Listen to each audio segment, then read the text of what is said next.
क्या आप बहुत दिनों से सोच रहे हैं कि एज अ मार्केटिंग एजेंसी अगर आपको किसी बिल्डर या किसी डेवलपर का प्रोजेक्ट फॉर मार्केटिंग फाइनल करना हो तो कौन सी चीज़ों पे ध्यान देना चाहिए? हाँ दोस्तों, ये सवाल मुझसे कई बार पूछा गया है बहुत सारी ट्रेनिंग के दौरान। लास्ट मंथ मैं एक मार्केटिंग एजेंसी में ट्रेनिंग दे रहा था और उन्होंने मुझसे सवाल पूछा कि सर, अगर हमें एक अच्छा बिल्डर या डेवलपर मार्केटिंग के लिए उनका प्रोजेक्ट सेलेक्ट करना हो तो हम क्या पैरामीटर्स पे चेक करें? दोस्तों, मैं doctor Amol Maurya, business coach, real estate expert, स्वागत करता हूँ आप सबका अपकमिंग ऑथर।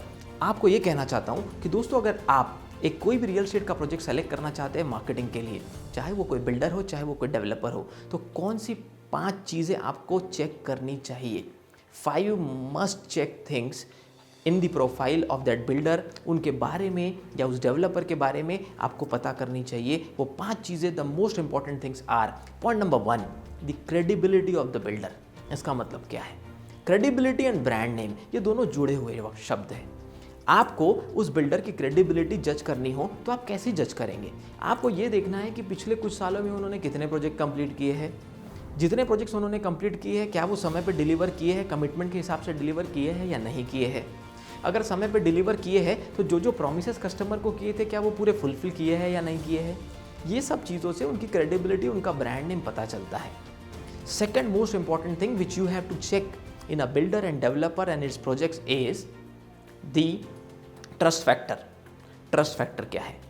अगर XYZ व्यक्ति से या किसी बिल्डर से किसी एक XYZ कस्टमर ने एक प्रोडक्ट लिया है तो 2 साल बाद, 5 साल बाद वो कितना खुश है, उसका ट्रस्ट उस ब्रांड नेम पे कितना है।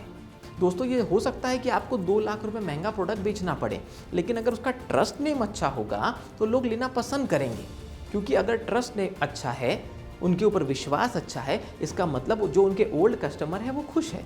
मैं ये नहीं कहता कि आपको हर बिल्डर बहुत पुरानी हिस्ट्री के साथ ही लेना चाहिए या हर डेवलपर, लेकिन कम से कम 1-2 साल भी हुए हो तो 1-2 साल में उन्होंने कितना ट्रस्ट अपने कस्टमर के और उनके रिलेशंस में बिल्ड किया है, ये बहुत इंपॉर्टेंट एस्पेक्ट है एक मार्केटिंग एजेंसी के लिए, क्योंकि आपकी पूरी मेहनत इस एस्पेक्ट पे डिपेंड होती है।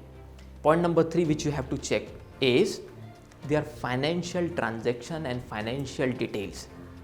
हो सकता है बहुत सारी फाइनेंशियल डिटेल आपको ना पता चले, लेकिन आपको ये तो ज़रूर पता चल जाएगा कि पिछले कुछ साल में इनके साथ जिन लोगों ने काम किया है, चाहे वो मार्केटिंग एजेंसी हो, चाहे वो फ्रीलांसर एडवाइजर्स हो, चाहे वो रियल एस्टेट एजेंट हो, उनके फाइनेंशियल ट्रांजैक्शन समय पे मिले, नहीं मिले, कैसे थे, ये सब डिटेल्स पता करने से आपको ये श्योरिटी आ जाती है कि अगर आप दिल लगाकर उस बिल्डर के लिए, उस डेवलपर के लिए काम करते हैं। और दोस्तों, मैं आपको बहुत अच्छे से बता दूँ, ये maximum problem Tier 2 and Tier 3 city की मार्केटिंग एजेंसीज को फेस करनी पड़ती हैं। Tier 1 सिटीज़ में तो आपको ब्रांड भी मिल जाएंगे, लेकिन Tier 2 एंड Tier 3 सिटीज़ में आपको बहुत बार ऐसा होता है कि किसी लोकल बिल्डर, रीजनल बिल्डर के साथ काम करना पड़ता है जिनका नेशनल प्रेजेंस ना हो। उस केस में आपको इन सब फैक्टर्स को देखना बहुत ज़रूरी है। Point number 4 which you have to check is their management, the role of their management. इसका क्या मतलब है कि उनके टॉप मैनेजमेंट में कितने लोग हैं, उनके पिछले कुछ साल के क्या ट्रैक रिकॉर्ड है, कंपनी की फाइनेंशियल पोजीशन कैसी है। क्योंकि मैनेजमेंट अगर स्ट्रांग है तो कभी कभी 2-3 फैक्टर ठीक ना भी हो तो भी मैनेजमेंट कंट्रोल करके कंपनी को, ग्रुप को आगे ले जाता है। लेकिन अगर मैनेजमेंट स्ट्रांग ना हो, मैनेजमेंट में बहुत स्किल्ड लोग ना हो, तो मार्केटिंग एजेंसी कितनी भी मेहनत कर ले, मैनेजमेंट का सपोर्ट उनको एंड में नहीं मिलता और वो कितना ज़्यादा अपने शब्दों पे चलते हैं। मान लीजिए कि आपने एक एग्रीमेंट बना लिया, आपने टर्म्स एंड कंडीशन डाल ली, लेकिन मैनेजमेंट के लिए वो एक पेपर की तरह है।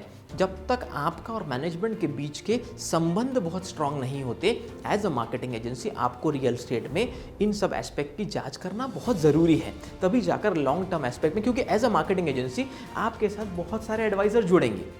अब अगर उन एडवाइज़र्स की मेहनत का पैसा उन्हें नहीं मिला तो वो कई बार बिल्डर को नहीं जानते, पर वो आपकी ब्रांड नेम पे, आपके ट्रस्ट पे एज अ मार्केटिंग एजेंसी आपके साथ जुड़ते हैं। तो ये आपकी बहुत बड़ी जिम्मेदारी है कि जब भी आप किसी बिल्डर या डेवलपर से टाई अप कर रहे हो for project selling, for marketing, तो आप ये सब चीज़ें चेक करें। And 5th and the most important point is selecting the proper project at right location and at a right price। अगर आप सही प्राइस पे, सही लोकेशन पे प्रोजेक्ट फाइनल नहीं करेंगे, दोस्तों मार्केटिंग करना कोई चमत्कार नहीं है कि किसी ने गलत प्रोडक्ट बना दिया, गलत रेट में बना दिया और आप अलादीन का चिराग लेकर किसी जिन को बुलाएंगे और वो पूरे फ्लैट बेच देगा या पूरे प्लॉट बेच देगा। सबसे इंपॉर्टेंट सवाल ये है कि अगर वो लोगों के बजट में होगा, अगर वो लोकेशन अच्छा होगा और फिर भी वो नहीं बिक रहा है और आपने अपनी marketing skill, selling skill, closing skill, इसकी मदद से वो फ्लैट या प्लॉट्स बेच दिए तो डेवलपर और बिल्डर का फायदा हो गया।